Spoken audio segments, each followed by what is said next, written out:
The world only learned the heartbreaking truth about the children she loved with every piece of her soul after she was gone. In her final days, battling a cascade of illnesses, skin cancer, the lingering scars of an eating disorder, and the pneumonia that stole her breath, she faced her fading light alone. Her 2 adopted children, once the center of her universe, drifted away, leaving her in a house filled with memories but empty of warmth. Her diary, discovered after her passing, held words that stopped hearts. I poured all my love into them, but maybe love alone can't hold a family together.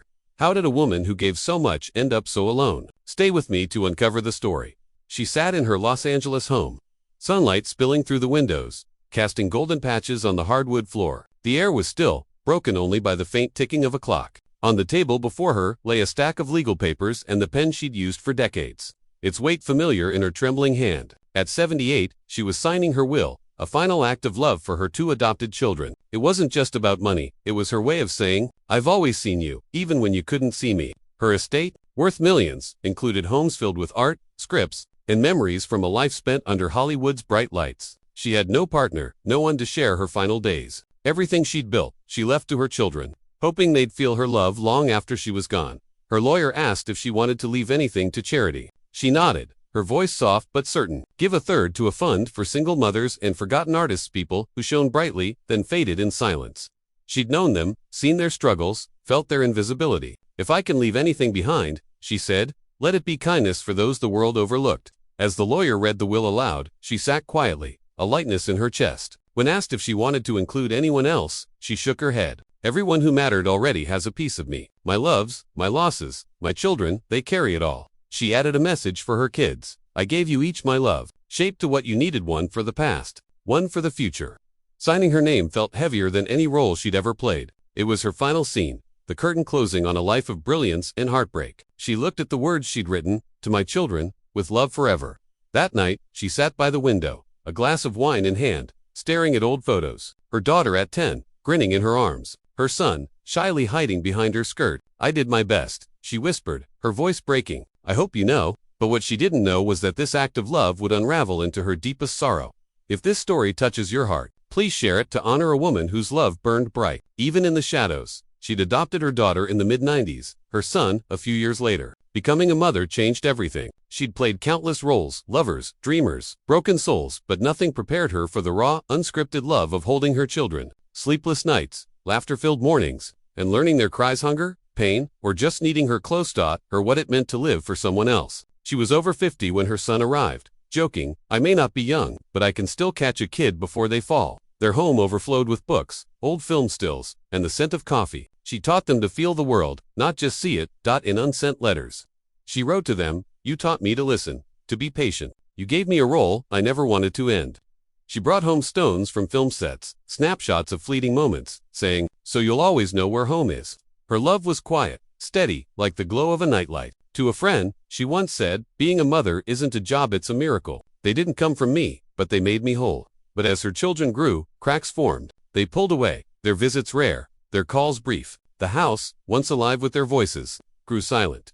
Suspense hung heavy as she signed her will in 2024. She thought dividing her estate would secure their future, show them her heart. Instead, it widened the rift. Her daughter arrived one day, her face hard. This house is too big, too costly, she said. Sell it, split the money. The words cut deep. That house wasn't just was her sanctuary. Every brick chosen with care, every corner holding a memory. The chandelier from a dusty Arizona shop, the oak table where her son read all summer, the sofa where they'd laughed together. To her children, it was just property. To her, it was a lifetime. Her son echoed the sentiment, calm but distant. Mom, it's beautiful, but it's not ours anymore. Think about what's next. She nodded, silent, her heart sinking. That night, she watched the garden lights dim, the roses swaying in the breeze. For the first time, her home felt too big for her alone. When she signed the papers to sell, her hand shook, as if letting go of the house meant letting go of them. The memories of coffee mornings, charcoal drawings, shared stories would belong to someone else. Would they erase her roses, repaint her walls? She whispered, this house holds my soul. No one can buy that. Her health crumbled under the weight of loneliness. Skin cancer came first, a cruel reminder of her youth spent chasing the California sun. Small scars marked her surgeries, hidden under makeup, but the pain lingered. Her skin grew fragile, sensitive to the light she once loved. I danced in the sun, she said, and now I hide from it. An eating disorder from her early career resurfaced, its damaged deep-worn teeth, a frail body, bones that ached in the cold. She grew thinner, her strength fading. Friends noticed her slow steps, her pale skin, but she brushed it off with a smile and her signature wide-brimmed hat. Pneumonia struck last, relentless. Her coughs echoed in the empty house. No caregivers, stayed her children, citing costs, refused them. She managed alone, brewing cold coffee, writing in her notebook, "The world is still beautiful, but it's so quiet." She called their names softly, but only the walls answered. Old friends knocked, bringing food or company, but her children texted, "She needs rest. Don't come." Inside, she sat wrapped in a blanket, staring at the withered garden she could no longer tend. "No need," she told doctors. "I don't want to be a burden." But the truth was, she was already alone. That this story moves you, share it to keep her light alive. On sleepless nights, she watched her old films, her laughter soft but hollow. Was that girl happy? She wondered, her face lit by the screen's glow. No one called her mom anymore. No hand held hers. In October 2025, a neighbor noticed her absence. No lights, no movement. Emergency services found her in her chair, a blanket across her lap, a notebook open beside a cold cup of coffee. She'd slipped away at 79, alone, as if she'd just paused to rest. Her children chose a quiet cremation. No fanfare, no media, a few wreaths, a handful of ashes scattered in a family cemetery. No eulogies. The house was sold, her belongings cleared, photos, books, her beloved hat. New buyers felt a lingering sadness in the walls, unaware of the woman who'd filled them with love. Her story began decades earlier, when she chose motherhood over Hollywood's glare. At 50, she adopted her daughter, a quiet girl with clear eyes that mirrored her own. "We'll figure this out together," she whispered, holding her close. 5 years later, her son arrived, his curls and bright laugh lighting up her world. "I've faced Hollywood," she told a friend. "2 kids. I'm ready." But motherhood had no script. She sang to them through tears, worked through exhaustion, and loved fiercely. When her daughter asked, "Why no dad?" she smiled. "I haven't found anyone worthy of you." Her son vowed to protect her, and she believed they'd always be her home. But time changed them. Her daughter grew distant, her room a fortress of posters and locked diaries. One night, she snapped, "You're never here. You live for the spotlight." The words shattered her. Her son rebelled, too, skipping school, running away. On a rainy Malibu beach, she found him, shivering. "I'm here," she said, wrapping him in her coat. He pushed her away. "You weren't here when it mattered."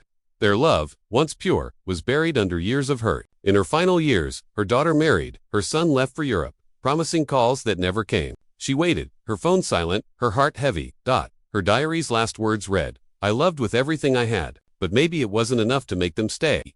She was a woman who lived boldly, loved deeply, and faced her flaws with courage. Her legacy isn't in awards or films, but in the quiet kindness she left behind. Her story asks us, can love, no matter how great, keep us from loneliness? If her strength and fragility move you, share her story. Like, subscribe, and let's keep her light burning.